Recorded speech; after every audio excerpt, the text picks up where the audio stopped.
Bismillahirrahmanirrahim. In this video, I will tell you about object-oriented programming.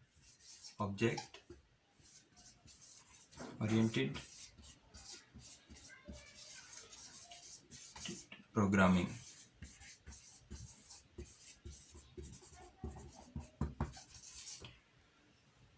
So, what is object-oriented programming?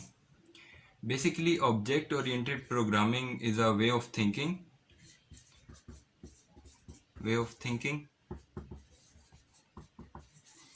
Or you can say it's an approach. Approach to develop software.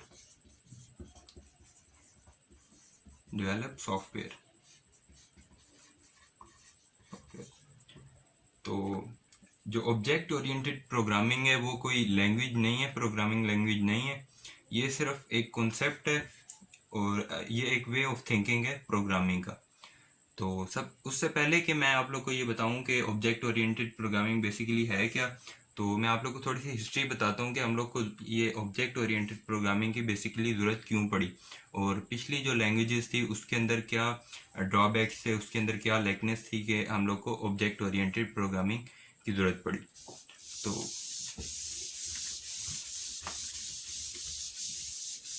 जब जो basically programming क्या होती है, programme क्या होता है, एक set of instructions होती हैं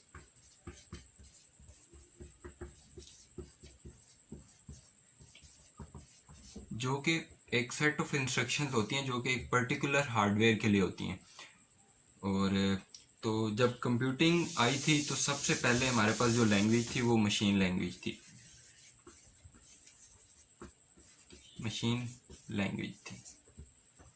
तो मशीन लैंग्वेज जो थी उसका जो कोड है वो होता था 0 1 0 1 0 0, इस तरह नंबर ऑफ बिट्स, आप कह सकते हैं नंबर ऑफ बिट्स के ऊपर कंसिस्ट करता था। और ये इसको लो लेवल लैंग्वेज भी कहते थे। और जो ये ज़ीरोज़ और वन है इसको जो है कंप्यूटर अंडरस्टैंडेबल थी ज़्यादा और ये ह्यूमन अंडरस्टैंडेबल नहीं थी, और ये इसकी बहुत बड़ी खामी थी। इस वजह से हम लोगों ने आगे शिफ्ट किया दूसरी लैंग्वेज पे जो कि असेंबली लैंग्वेज थी। आप लोग इसको कुछ नहीं कह सकते कि ये क्या है, 0 1 ये कुछ भी हो सकता है।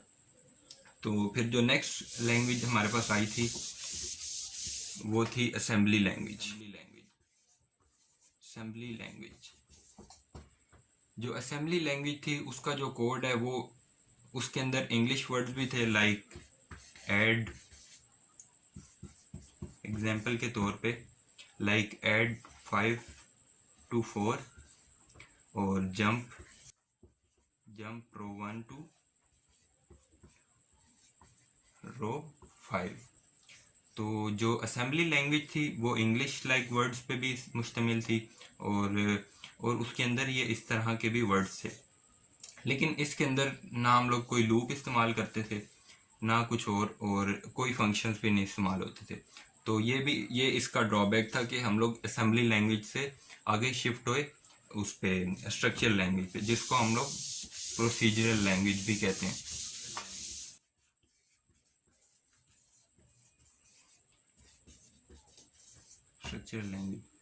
तो स्ट्रक्चरल लैंग्वेज में हम लोग लूप वगैरह और ये सारी चीज़ें इस्तेमाल कर सकते थे।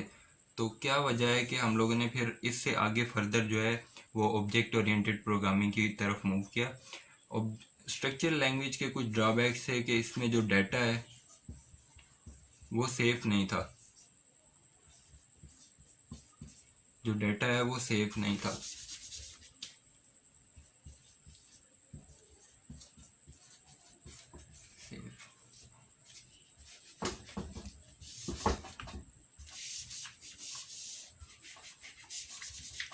जो स्ट्रक्चरल लैंग्वेज है इसका एक ड्रॉबैक ये भी था कि इसमें जो डाटा है वो सेव नहीं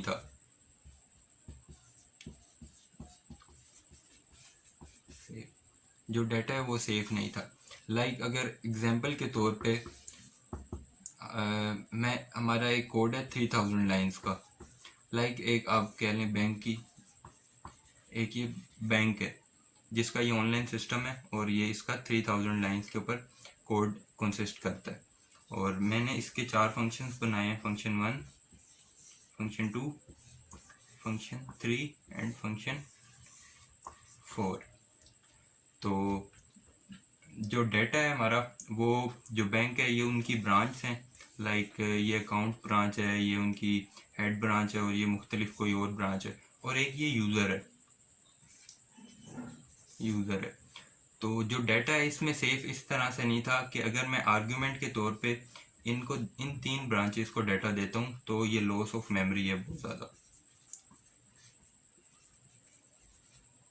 मेमोरी है। और अगर इसको मैं डाटा को ग्लोबल कर देता हूँ तो डाटा इस तक भी असेस हो रहा है जिससे इसका कोई लिंक नहीं है डाटा का। तो इसमें एक इसका स्ट्रक्चर लैंग्वेज का या प्रोसीजर लैंग्वेज का ये ड्रॉबैक था कि इसमें जो डाटा है वो सेफ नहीं था। और इसका एक और ड्रॉबैक जो कि था, लाइक मिसाल के तौर पे एक डेवलपर है, ये डेवलपर है, और एक ये यूज़र है या आप कह सकते हैं क्लाइंट है, यूज़र है या क्लाइंट है। तो जो डेवलपर है, इस लैंग्वेज में ये प्रॉब्लम थी कि जो सारे डिपेंड करती थी फंक्शंस पे। और जो यूज़र है वो एक नॉन टेक्निकल पर्सन है।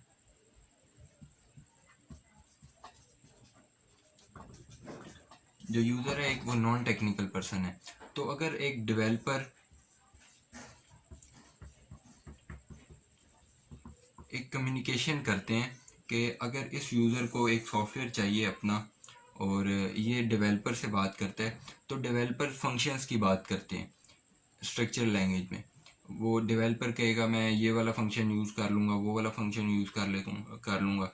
लेकिन जो यूज़र है वो क्या कहेगा, लाइक अगर इसका एक जनरल स्टोर है तो ये कहेगा एक मेरा एक अकाउंट्स ब्रांच हो, एक अकाउंट्स का ब्रांच हो, एक यूज़र्स का हो, और स्टाफ है एक स्टाफ का हो, लाइक इस तरह की।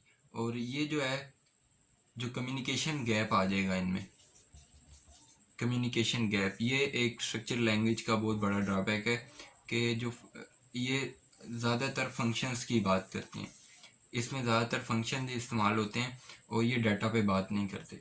और इसका ये बहुत बड़ा गैप है कि जो है एक नॉन टेक्निकल पर्सन है उसको एक टेक्निकल पर्सन से बात करने में मसला आता है सॉफ्टवेयर बनाने में।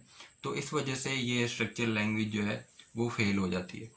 तो इस वजह से हम लोग के पास ऑब्जेक्ट ओरिएंटेड प्रोग्रामिंग आई थी।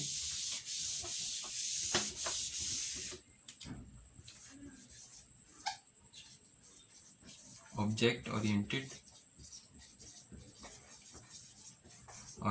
प्रोग्रामिंग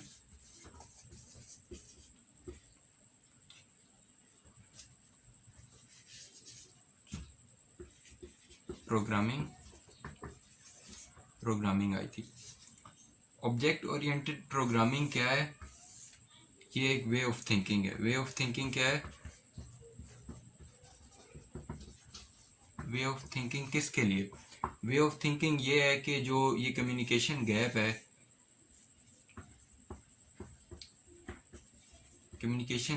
जो एक क्लाइंट के बीच में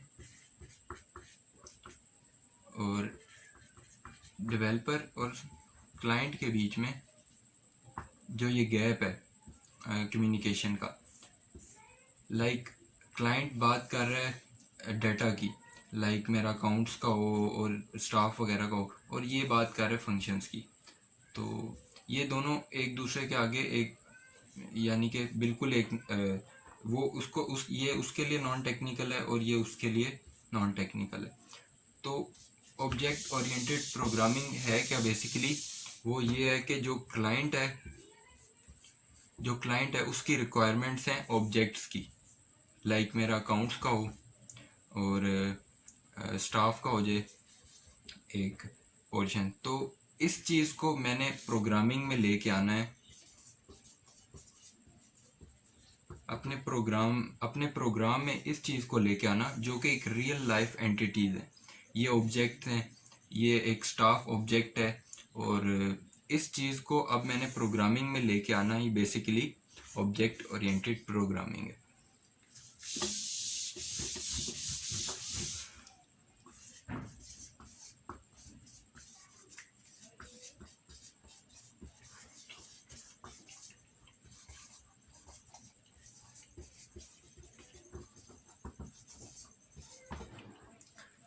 तो ऑब्जेक्ट ओरिएंटेड प्रोग्रामिंग क्या हुई, इसकी अगर डेफिनेशन हम लोग देखें तो क्या बन जाएगी कि it's a way of thinking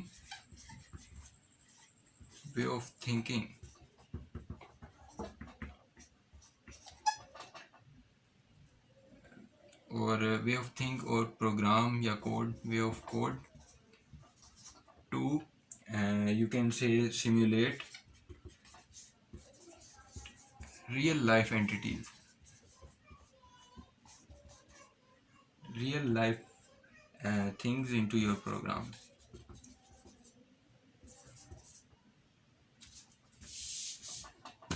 To simulate real life things into your program, into your program is called object oriented programming.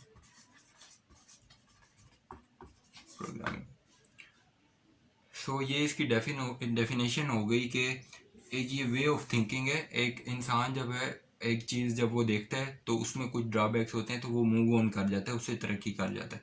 तो ये एक जो है एडवांस्ड लैंग्वेज है, एक प्रोग्रामिंग कॉन्सेप्ट है। Basically it's not a language.